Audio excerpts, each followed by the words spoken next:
Hola, bienvenidos nuevamente juntos para continuar en el estudio de la palabra de Dios.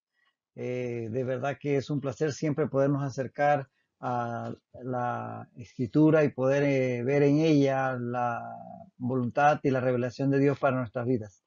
Y en esta ocasión vamos a estar dando inicio al capítulo 23 de Mateo. Así que te invito que con tu Biblia, sea física o digital, te prepares ahí en el capítulo 23 donde vamos a estar iniciando esta sesión y pues podemos encontrar en ella la voluntad de Dios para nuestras vidas.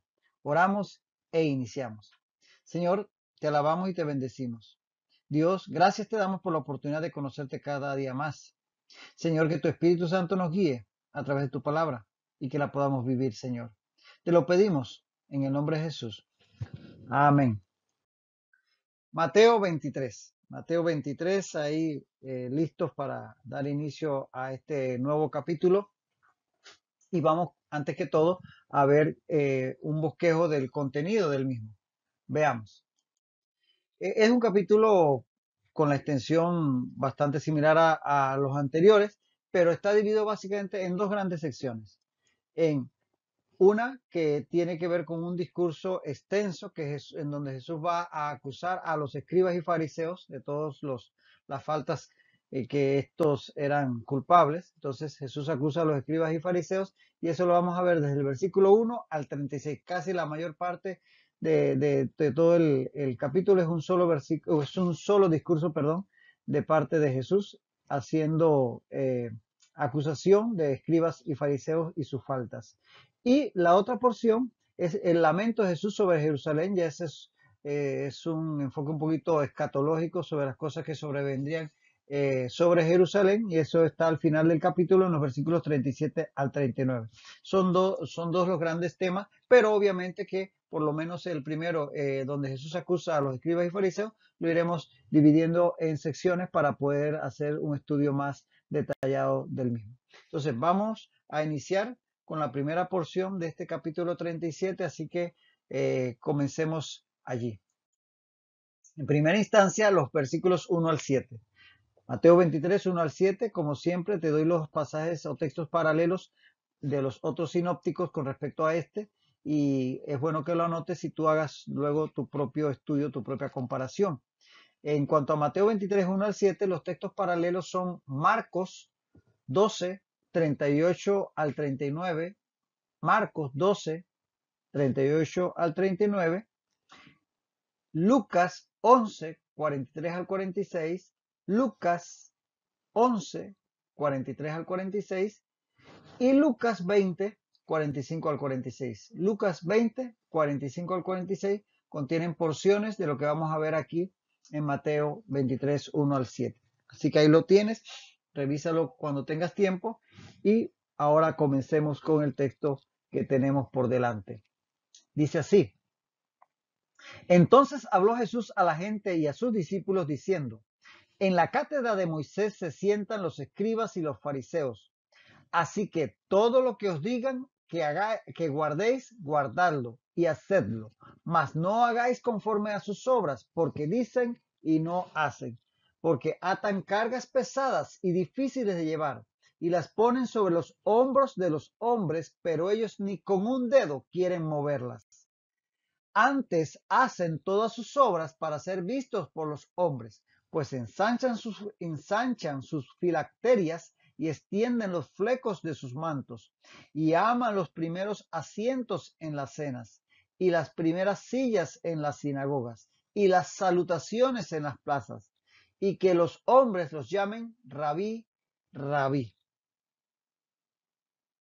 Dice aquí que entonces habló Jesús a la gente y a sus discípulos diciendo. Así comienza este capítulo 23. Vamos a verlo, vamos a ver dónde está insertado cronológicamente y físicamente este discurso, este texto, y comenzar diciendo que si tomas el capítulo 21, versículo 23, encontrarás que ella dice que cuando vino al templo, o sea, cuando Jesús vino al templo, entonces en Mateo 21-23, que ya estudiamos hace bastante rato. Mateo 21-23 es cuando Jesús llega al templo. Y si te adelantas un capítulo más hacia adelante, obviamente, Mateo 24:1 dirá cuando Jesús salió del templo. Quiere decir que Jesús llega al templo en Mateo 21-23 y permanece en él todo el capítulo, el resto del 21, el 22, el 23, y es hasta que llega el capítulo 24, verso 1, cuando Jesús sale del templo.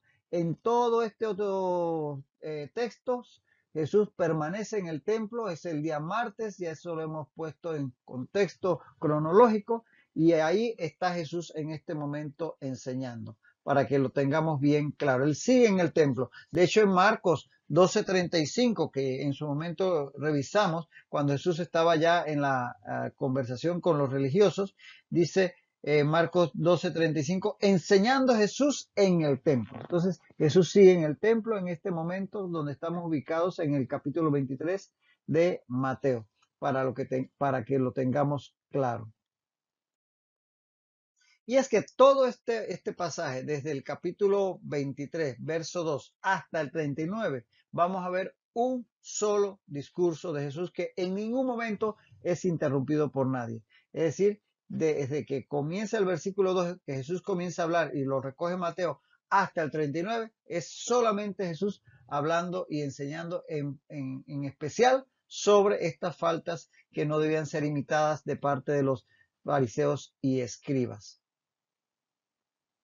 Y en este momento Jesús se va a estar dirigiendo principalmente a sus discípulos y a todas las demás personas, a toda la multitud que estaba alrededor ahí en los atrios del templo con ellos. Así que ese es el público al cual ahora se va a dirigir. Ha estado en una interacción ahí con los religiosos, con los escribas, los fariseos, los saduceos, los herodianos. Le han hecho preguntas, han hecho cuestionamientos, él les ha respondido, en un momento dado incluso les ha preguntado, ellos han han fallado ahí en contestar en algunos momentos. Esa interacción ahora queda a un lado y ahora Jesús se dirige a los discípulos y a la multitud que está alrededor.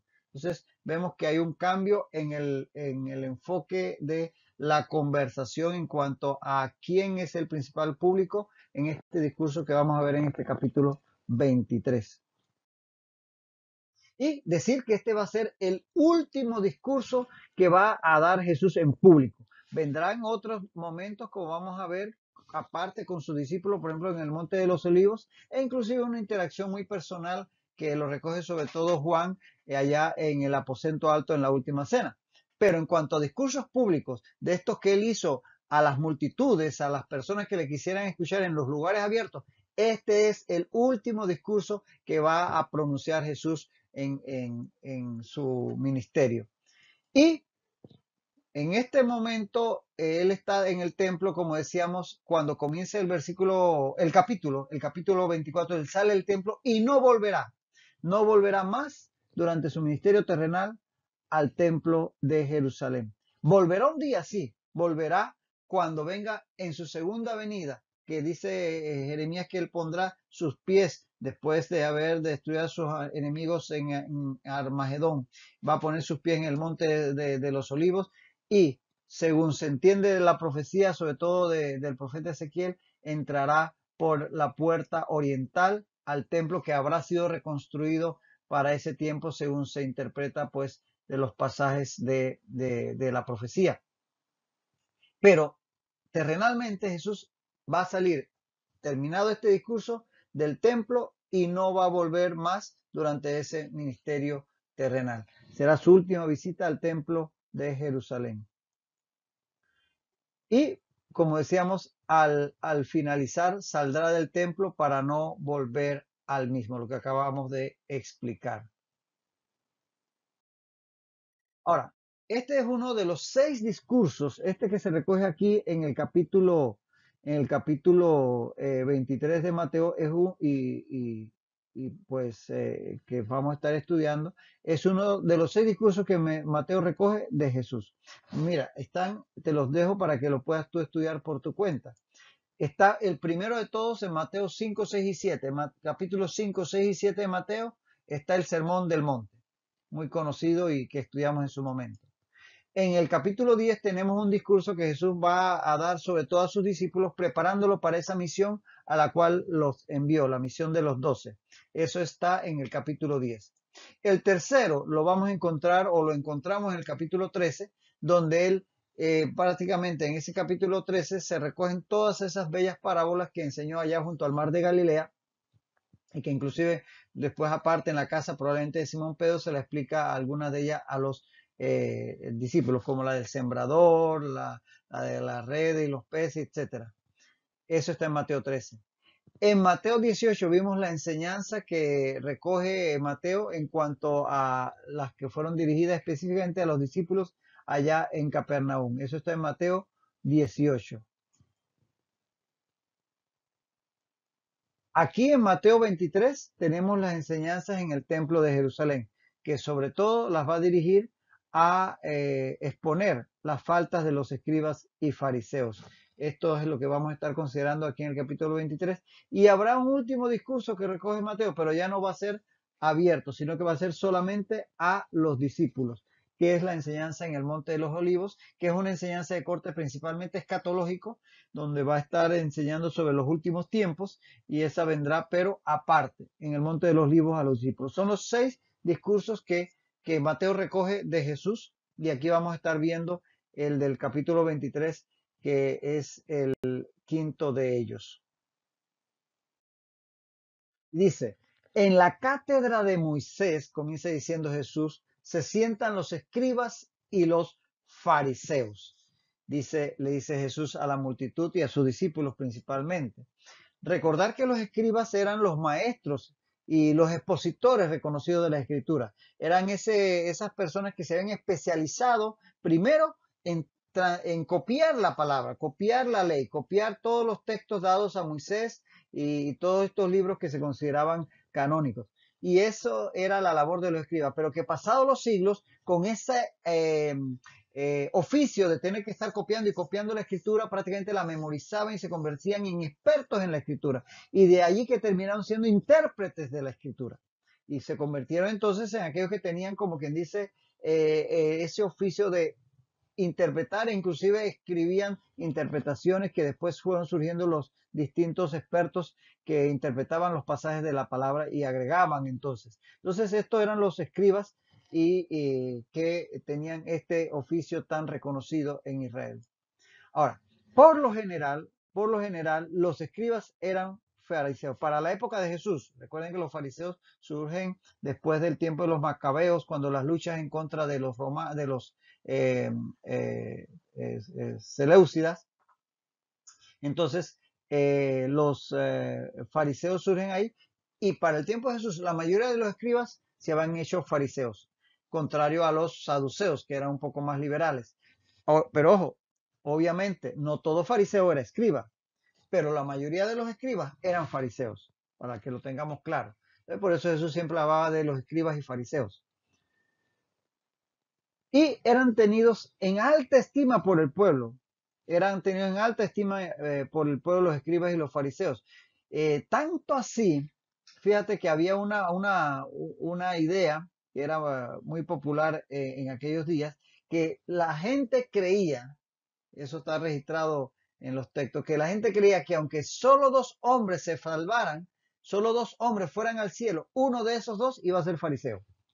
Mira a qué punto estimaba el pueblo a estas personas porque tenía una expresión externa de religiosidad, de vida santa, de vida ejemplar. Entonces, eso hacía pensar a la gente que eran hombres que tienen que estar bien con Dios. Entonces, si solo 2 hombres se salvaban, si solo 2 hombres iban al cielo, uno de los 2 tenía que ser fariseo, decían en aquellos tiempos, para que veamos el grado de estima que tenían delante de la gente. Pero como vamos a ver, Jesús los va a desenmascarar porque muchos de ellos eran solo apariencia.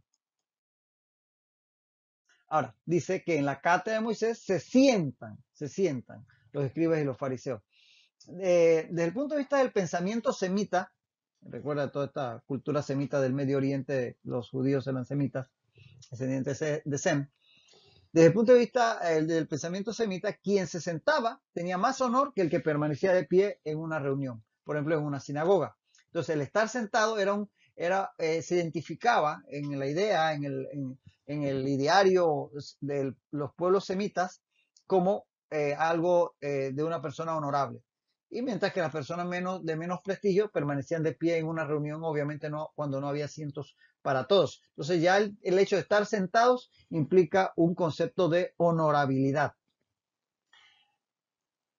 Y por otro lado, decir que los maestros judíos se ponían de pie para leer la palabra y se sentaban para explicar las escrituras. Entonces, al momento de leerla estaban de pie, pero luego cuando iban a explicarla se sentaban en una silla, puesto que eso ya iba a tomar mucho más tiempo. La lectura podía tomar unos minutos, la enseñanza y la explicación podía tomar horas. Entonces, estaban de pie para leer y se sentaban para explicar. De ahí la idea de la cátedra o silla de Moisés. Por ejemplo, en Lucas 4:20 dice, cuando Jesús fue a Jerusalén, ¿se recuerdan? Cuando Jesús va a Jerusalén y se le da el rollo del libro del profeta Isaías para que lo lea, y él lee la porción que profetiza de Isaías 61 acerca de él la leyó de pie seguramente. Y dice, cuando termina de leer el verso 20 de Lucas 4:20, y enrollando el libro, lo dio al ministro y se sentó. Y ahí en donde comienza a explicar que eso hablaba de él, todo ese texto. Entonces, Jesús leyó el texto, evidentemente por lo que dice ahí, lo hizo de pie, se sienta y entonces comienza a explicar. Esa era la costumbre de un maestro judío, de un escriba, en el caso de un rabino, a la hora de exponer en las sinagogas la palabra de Dios. Y en ese sentido se habla de la cátedra de Moisés. Y es que la cátedra de Moisés no era otra cosa que la silla de Moisés. En cada sinagoga había un asiento especial llamado cátedra o silla de Moisés, asignado al principal escriba de la ciudad, que era el encargado de explicarlo. Aquí tenemos, por ejemplo, esto es unas ruinas de una sinagoga en Corazín, en Galilea, en donde tenemos aquí se mantiene esto que era la llamada silla de Moisés o cátedra de Moisés, donde se sentaba el maestro, el rabino, a explicar. Una vez que se leía la escritura cada sábado, ahí se sentaba a explicar. Esa es la llamada silla de Moisés. Hechos 15:21 Hechos 15:21 dice la palabra, ahí dice Pablo, porque Moisés desde tiempos antiguos tiene en cada ciudad quien lo predique en las sinagogas, donde es leído cada día de reposo. O sea que se hablaba de que Moisés era leído, o sea, era la palabra de Dios escrita a través de Moisés, es decir, el Pentateuco. De tal manera que se sentaban en las sinagogas a explicarla. Era leída y entonces explicada, pero para explicarla se sentaban en la llamada cátedra de Moisés. Y aclarar que cátedra no es otra cosa que silla en latín. De ahí viene la palabra, por ejemplo, cadera, que es la parte del cuerpo que se pone en la cátedra. Cadera viene de cátedra, porque cátedra es silla y la cadera es la parte del cuerpo que se pone en la cátedra. De hecho, al día de hoy, en el portugués, que también deriva del latín, cátedra es silla o cadeira, que es lo mismo. Entonces, por ahí entonces lo de la cátedra de Moisés. Entonces, alguien que se sienta en un puesto de enseñanza es un catedrático, porque está en una silla para enseñar, en una cátedra para enseñar. Entonces, la cátedra hoy día se extrapola entonces a la clase, a la enseñanza, pero en realidad era la silla donde se sentaba el catedrático, el que tenía la autoridad para estar en la cátedra, en la silla para enseñar. Y una catedral era donde había alguien con la autoridad, en este caso religiosa, para enseñar la palabra de Dios. Entonces, todos esos términos, cátedra, catedrático, cadera, catedral, todos tienen una relación con la palabra cátedra en latín que significa silla. Y bueno, aquí cátedra de Moisés no era otra cosa que la silla de Moisés, que hay evidencia, incluso en el siglo VI, que había sillas especiales. Aquí, como ves, esta era la sinagoga de Corazín, pero hay textos donde se dice que en el siglo VI había ya registrado sillas especiales para los rabinos, conocidas como silla de Moisés o cátedra de Moisés, como dice aquí. Ah, y por otro lado, eh, en un sentido figurado,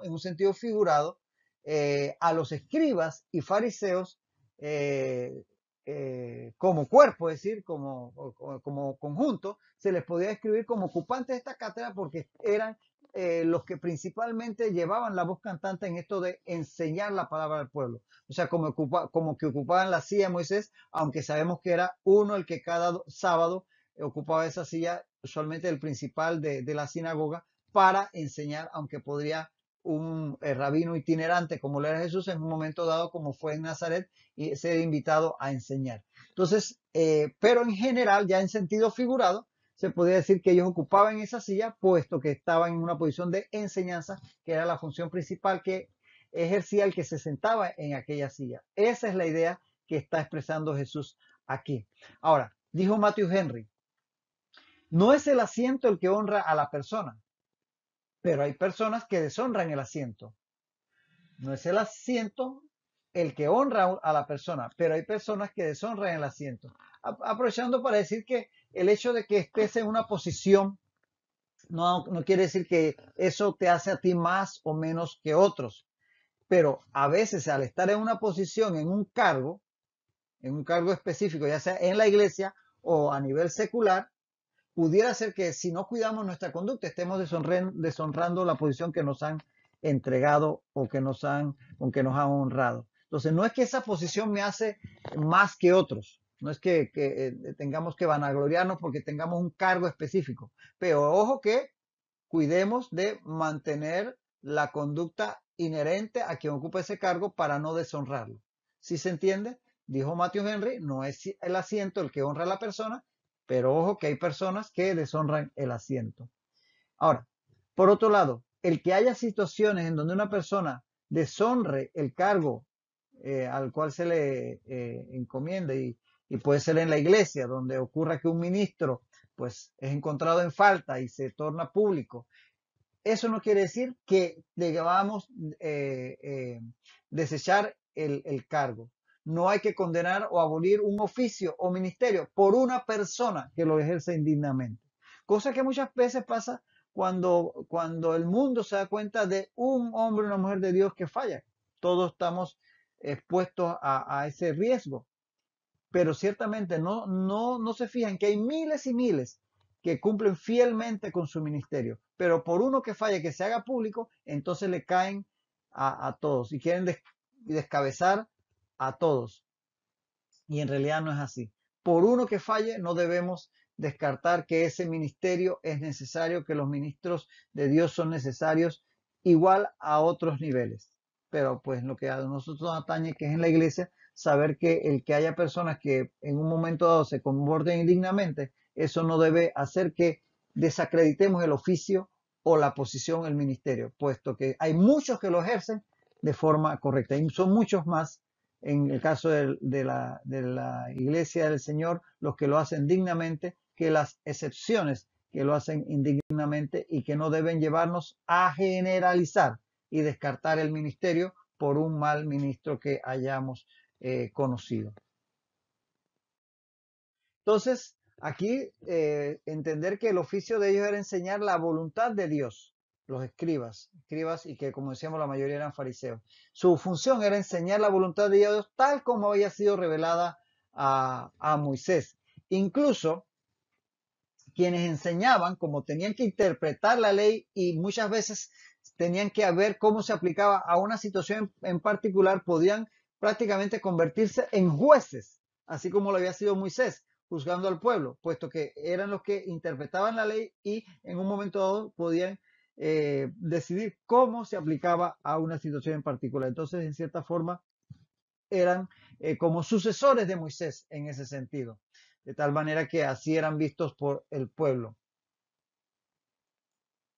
Ahora, aunque estaban equivocados muchas veces, o sea, muchas veces estaban en lo correcto, pero otras muchas estaban equivocados, en diversos en diversos y diferentes aspectos. Ellos estaban enseñando la verdad. Es decir, no descartemos esto. Ellos estaban ocupados en compartir la verdad, que no la interpretaban correctamente, como vemos que muchas veces Jesús tuvo que aclarar, oíste que fue dicho, pero yo les digo. Es decir, que le daba la correcta interpretación. Pero no dejaban de ser los que tenían por función enseñar la verdad, la palabra dada a través de Moisés. Entonces, eso no lo descartemos. Por eso Jesús aquí va a hacer entender a sus oyentes de que ellos tenían que ser oídos de todas maneras, porque estaban ocupando la cátedra de Moisés y tenían la función de enseñar la verdad. Ahora, recordar que no todos los fariseos adversaban a Jesús. No todos los fariseos adversaban a Jesús. Eh, por ejemplo, tenemos a Simón. En Lucas 7:36 dice, uno de los fariseos rogó a Jesús que comiese con él. Es decir, estaba interesado en escuchar las enseñanzas de Jesús, este Simón, que sabemos que después en su casa él se enredó con aquello de la mujer que estaba allí lavando los pies de Jesús y demás. Pero Simón tuvo interés en saber de Jesús y era fariseo. Otro caso, tenemos aquellos fariseos que advirtieron a Jesús en contra de Herodes. Lo tenemos en Lucas 13:31. Dice Lucas 13:31 que aquel mismo día llegaron unos fariseos diciéndole, sal y vete de aquí porque Herodes te quiere matar. Es decir, que le advirtieron a Jesús del peligro que corría y obviamente eso quiere decir que tenían en cierta forma una estima por Jesús y eran fariseos. Tenemos al experto de la ley, el escriba, que seguramente era fariseo, que vemos en Marcos 12:32 y 34. Dice Marcos 12:32 al 34 que entonces el escriba le dijo, bien, maestro, verdad has dicho, que uno es Dios y no hay otro fuera de él. Y luego dice el 34, Jesús entonces, viendo que había respondido sabiamente, le dijo, no estás lejos del reino de Dios. Vemos cómo Jesús reconoce en este escriba, que seguramente era fariseo, este intérprete de la ley, que estaba cerca del reino de Dios y que estaba en lo correcto. Gamaliel era fariseo y lo vamos a encontrar en Hechos 5:33 al 40, hablando muy correctamente, que consideramos que incluso inspirado por el Espíritu Santo, acerca de qué hacer con los apóstoles cuando comenzaron a predicar a Jesucristo en Jerusalén. En Hechos 5, dice el verso 34, levantándose en el concilio un fariseo llamado Gamaliel, doctor de la ley, venerado de todo el pueblo, mandó que sacasen fuera por un momento a los apóstoles. Y en el verso 38 dice, y ahora os digo, apartaos de estos hombres y dejadlos, porque si este consejo o esta obra es de los hombres, se desvanecerá. Mas si es de Dios, no la podréis destruir. No seáis tal vez hallados luchando contra Dios. Como vemos, muy sabias las palabras de este fariseo Gamaliel, que por cierto fue maestro de Pablo. Los fariseos también llegaron, algunos de ellos, a creer en Jesucristo y se unieron a la iglesia. Encontramos en Hechos 15:5 que dice, algunos de la secta de los fariseos que habían creído, ¿lo ves? Eso fue allá en Antioquía, Hechos 15:5. O sea que hubo fariseos que se convirtieron al Señor y los encontramos siendo parte de la iglesia primitiva. ¿Y qué decir de Pablo?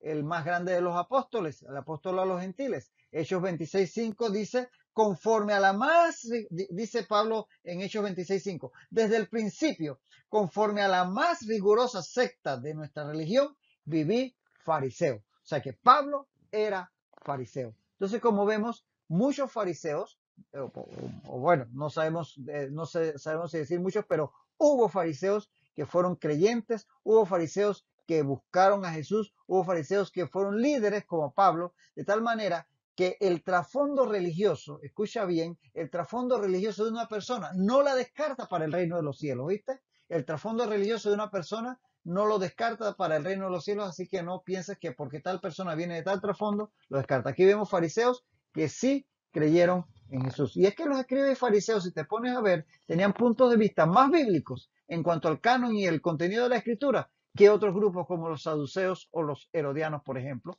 solo que muchos de ellos no la entendían correctamente, como vamos a ver, y que Jesús se lo va a echar en cara. Todo esto lo vamos a ver en la próxima lección, porque hasta aquí nos alcanza el tiempo por hoy, así que no te despegues de la palabra, vayamos siempre a ella para saber la voluntad de Dios, y hasta la próxima ocasión, que el Señor te bendiga ricamente.